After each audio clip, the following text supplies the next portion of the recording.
ہماری بیٹیوں کو خراب کرنے کے لیے بڑی فنڈنگ ہو رہی ہے اور نوجوانوں کو آفر کیا جا رہا ہے تم اتنی مسلمان لڑکیوں کو خراب کر دو، ہم تمہیں پیسہ دیں گے، مکان دیں گے، یہ دیں گے، وہ دیں گے۔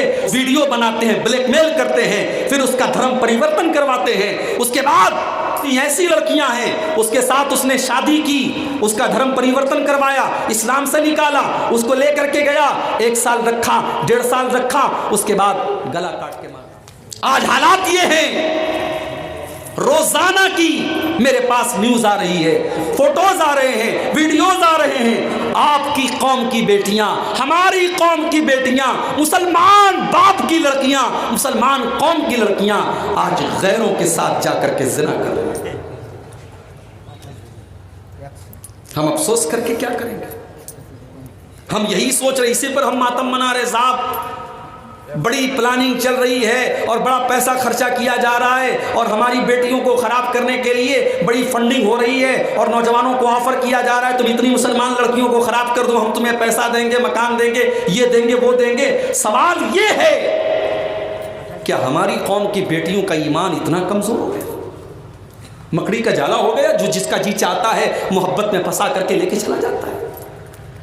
یہاں تک میں نے خبریں دیکھی، مسلمان لڑکی ہے، غیر مسلم نے اس سے عشق اور محبت کا چال چلی، اس کے ساتھ زنا کیا، اور اتنا ہی نہیں، زنا کے دوران اس لڑکی کے منہ سے اس نے اللہ کو گالیاں دلوائیں، رسول اللہ کو گالیاں دلوائیں، اس کا ویڈیو بنایا ہے اس نے۔ کتنی مسلمان لڑکیاں ہیں ان کے ساتھ زنا کرتی ہیں، وہ ویڈیو بناتے ہیں، بلیک میل کرتے ہیں، پھر اس کا دھرم پریورتن کرواتے ہیں، اس کے بعد وہ اسلام چھوڑ کر کے مرتد ہو جاتی ہے۔ کتنی ایسی لڑکیاں ہیں مرتد ہو گئی، اسلام چھوڑ دیا، 1 سال اس کے ساتھ رہی، 6 مہینے اس کے ساتھ رہی، من بھر گیا، دوسرے کو بیچ دیا اس نے۔ کتنی ایسی لڑکیاں ہیں اس کے ساتھ اس نے شادی کی، اس کا دھرم پریورتن کروایا، اسلام سے نکالا، اس کو لے کر کے گیا، 1 سال رکھا، 1.5 سال رکھا، اس کے بعد گلا کاٹ کے مار ڈالا۔ افسوس ہوتا ہے میرے بھائی، ہماری قوم کی بیٹیاں کہاں جا رہی ہیں؟ یا ایھا الذین آمنوا قوا انفسکم واہلیکم نارا، اے ایمان والو اپنے آپ کو اور اپنے پریوار کو جہنم کی آگ سے بچاؤ۔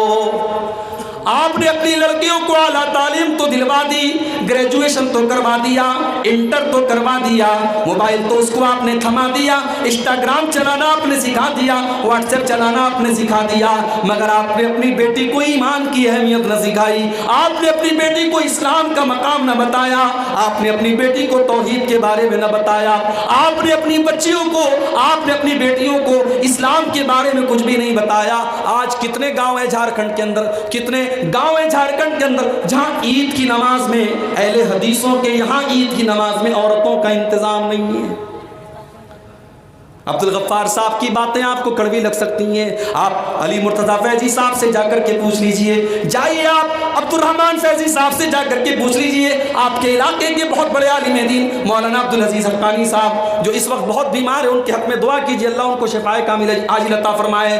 آپ ان علماء سے، ان مفتیوں سے سوال کیجئے، مولانا عید کی نماز میں عورتوں کو لے جانا کیسا ہے؟ جواب ملے گا بہت ضروری ہے، بہت زیادہ تاکید ہے۔ اتنی تاکید ہے، نبی نے فرمایا اگر عورت پیریڈ میں ہے تب بھی عیدگاہ جائے۔ مسجد میں تو نہیں لے کے آتے نا، پیریڈ میں حرام ہے اکثر علماء کے نزدیک، لیکن عیدگاہ میں جائے گی، نماز سے الگ رہے گی، لیکن سال میں 1 بار امام جو دعا کر رہا ہے ساری امت کے لیے اس دعا میں شامل ہوگی وہ عورت۔ پوچھا گیا اللہ کے نبی ایک عورت کے پاس چادر نہیں ہے کیا کرے گی؟ آپ نے فرمایا اپنی پڑوسی سے چادر لے لے، اپنی سہیلی سے چادر لے لے، لیکن عیدگاہ میں ضرور جائے۔ او لوگو، تم کس چیز کے اہل حدیث ہو؟ تم کس چیز کے قرآن و حدیث پر چلنے والے ہو؟ اگر تمہاری عیدگاہ کی نماز میں تم نے عورتوں کے لیے انتظام نہیں کیا، آپ نے اپنی عورتوں کو عید اور بقرعید کی نماز کی اتنی بڑی خوشی سے محروم رکھا، تو کس بات کے اہل حدیث ہیں؟ اگر یہ انتظام آپ نہیں کر سکتے تو ایسے اہل حدیثوں کو چلو بھر پانی میں ڈوب مرنا چاہیے۔ ابھی ہمارے بنارس سے تقریباً 150 کلومیٹر دور ایک علاقہ ہے بارہ، غازی پور کے اندر ایک گاؤں ہے بارہ، بہت پڑھا لکھا گاؤں ہے، زیادہ تر لوگ وہاں سرکاری جاب میں ہے، پولیس میں ہے، آرمی میں ہے، رمضان کے پہلے ایک میرا پروگرام ہوا، مجھے لوگوں نے کہا مولوی صاحب تھوڑا سا آپ اس پر بھی بول دیجئے گا، ہمارے یہاں عیدگاہ میں عورتوں کا انتظام نہیں ہوتا، بہت بڑی عیدگاہ ہے لیکن عورتوں کے لیے انتظام لوگ نہیں کرتے۔ میں نے 1 گھنٹہ تقریر کی، 1 گھنٹہ تقریر میں آدھا گھنٹہ میں اسی ٹاپک پر بولا کہ آپ عورتوں کو عیدگاہ لے کے کیوں نہیں جاتے۔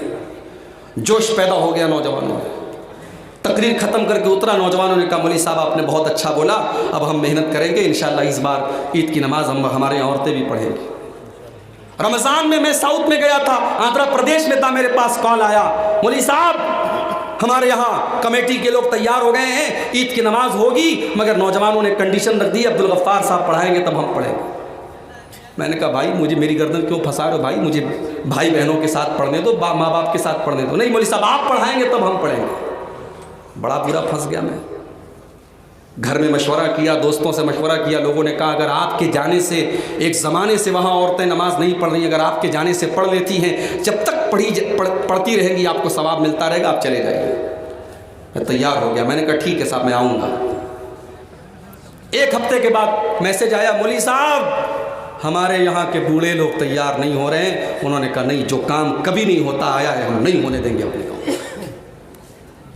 میرے بزرگوں مجھے یہ کہنے کی اجازت دیجئے کہ کہیں کہیں آپ کی وجہ سے بھی معاملہ خراب ہوتا ہے، کہیں کہیں نوجوان جب صحیح راستے پر چلتا ہے تو یہ بزرگ بجائے اس کے حوصلہ افزائی کرنے کے اس کے راستے کا روڑا بن جاتے ہیں، اور یہ بزرگ کہتے ہیں صاحب یہ کام ہمارے زمانے میں کبھی نہیں ہوا ہے۔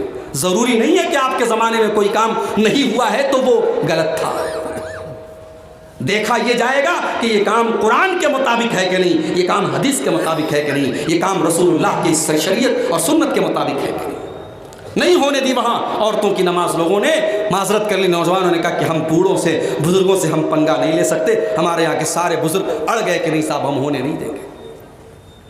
کتنی آپ کے اہل حدیثوں کی بستیاں ہیں، عید کی نماز میں عورتوں کا انتظام نہیں ہے۔ ایسا بھی نہیں کہ صاحب بڑے غریب لوگ ہیں، پیسے والے لوگ ہیں، کروڑ پتی لوگ ہیں، ہر دوسرے گھر میں 4 ویلر موجود ہے، مگر عیدگاہ میں عورتوں کے لیے ارینجمنٹ نہیں ہے، نہیں ہو رہا ہے، نہیں کر رہے ہیں۔ کیوں نہیں کر رہے ہیں آپ؟ آج تو بیچارے ان مولویوں کی زبان بھی چلنے لگی ہے جو کل تک فتویٰ دیتے تھے۔ آپ کے بہار کا ایک مولوی، اس نے آج سے تقریباً 10-15 سال پہلے ایک تقریر میں کہا تھا کہ وہابیو اہل حدیثو تم بار بار کہتے ہو کہ عورتوں کو مسجد میں بھیجو، تم اپنی عورتوں کو ہماری مسجد میں بھیجو، ہم 9 مہینے بعد تم کو رزلٹ دکھا دیں گے۔ اتنی بے حیائی اور اتنی گندی زبان ایک مولوی نے استعمال کی تھی۔ آج ان مولویوں کی زبان بھی چلنے لگی ہے۔ مسلم پرسنل لا بورڈ کا بیان آنے لگا ہے کہ اگر پردے کا انتظام ہے تو مسجد میں عورتوں کے لیے بھی انتظام ہونا چاہیے، کیونکہ اب زمین کھسک رہی ہے نیچے سے، اب احساس ہو رہا ہے کہ اگر عورتیں مارکیٹ جا سکتی ہیں، شاپنگ مال جا سکتی ہیں، گھومنے پھرنے جا سکتی ہیں تو پھر وہ مسجد میں کیوں نہیں جا سکتی ہیں؟ جمعہ کی نماز میں آدھا گھنٹے کی تقریر مولوی صاحب محنت سے تیار کر کے آتے ہیں، کیا اس آدھا گھنٹے کی تقریر کو مردوں کو ہی سننے کی ضرورت ہے کہ عورتوں کو سننے کی ضرورت نہیں ہے؟ آپ تو ماشاءاللہ کار چلاتے ہوئے بھی تقریر سن لیتے ہیں، آپ تو دکان پہ بیٹھے ہیں، کان میں ایئر فون لگایا ہے، آپ نے سن لیا۔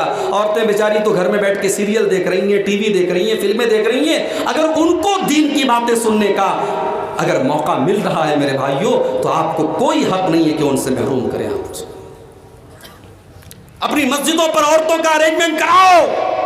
کوئی مسجد ایسی نہیں ہونی چاہیے جس میں عورتوں کا انتظام نہ ہو، کوئی عیدگاہ ایسی نہیں ہونی چاہیے جہاں عید اور بقرعید کی نماز میں عورتوں کا انتظام نہ ہو۔